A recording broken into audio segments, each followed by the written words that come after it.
Resulta sorprendente que un español que ha sufrido en su país la violencia del terrorismo tuviese que ir a tierras hermanas, Colombia, y a una institución universitaria, la Sergio Arboleda, para conocer el rostro de las víctimas.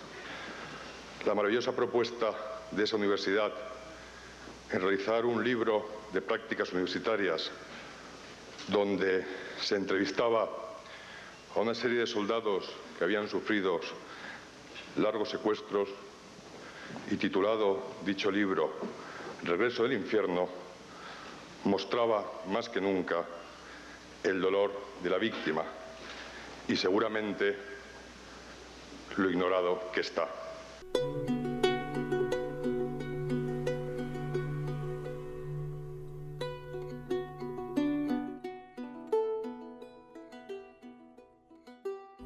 Tengo que decir muy a pesar mío que fue en mi querida Colombia donde por fin descubrí el sentido de las víctimas. Es tremendo vivir en un país azotado por el terrorismo desde que has nacido y, sin embargo, ir fuera, a un país totalmente hermano, pero fuera para verlo.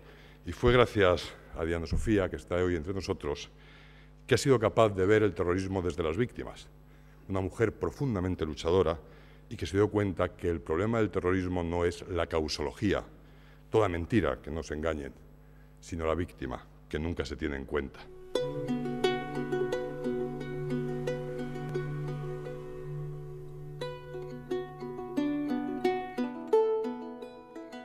Afirmo que Colombia tiene mucho que ver en el origen de estos congresos internacionales de víctimas del terrorismo, tristemente, como digo, no existentes hasta el año 2004. ¿Por qué? La historia del Congreso surge de una historia previa personal aquí en estas tierras. No porque España no estuviese brutalmente azotada por el terrorismo, que lo ha estado, o porque mi generación prácticamente desde que tiene uso de razón haya convivido con él, sino porque seguramente muchas veces hay que salir de la tierra propia para conocer los problemas que uno tiene. O dicho de otro modo, seguramente uno aprende a malvivir con esos problemas. Fue aquí, en Colombia, antes de nacer el Congreso Internacional de Víctimas del Terrorismo y a través de la Universidad Sergio Arboleda, cuando, presentándose un libro magníficamente hecho por la Facultad de Periodismo de la Universidad Sergio Arboleda, siendo decana Diana Sofía, se hablaba de la tragedia de aquellos que habían sufrido el secuestro y habían sido liberados por parte de los terroristas. Era la historia personal de varios policías, militares, casi todos ellos de baja graduación, que contaban cuál había sido su experiencia. Tuve el honor de leer el libro y de ser invitado a la fiesta de presentación de dicho libro o al acto de presentación. Es triste que uno tenga que salir fuera para ver cómo las víctimas al final son lo menos interesante del problema y que se tarda más en hablar de los victimarios y las distintas etiologías que producen los congresos. De ahí han nacido estos congresos. Han nacido solamente con una noción, que la víctima sea el centro del acto terrorista. Es decir, que quien nos preocupe realmente es la víctima del terrorismo.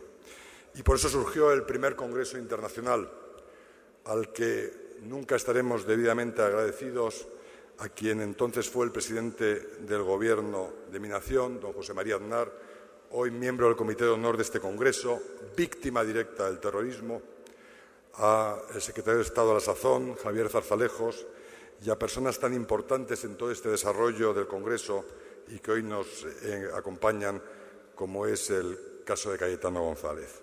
Además de ellos, sería injusto no recordar a la Fundación de Víctimas del Terrorismo, entonces presididas por Ana María Vidal Abarca, y dirigida por Fernando Benzo, o a la Asociación de Víctimas del Terrorismo, que siempre ha estado presente.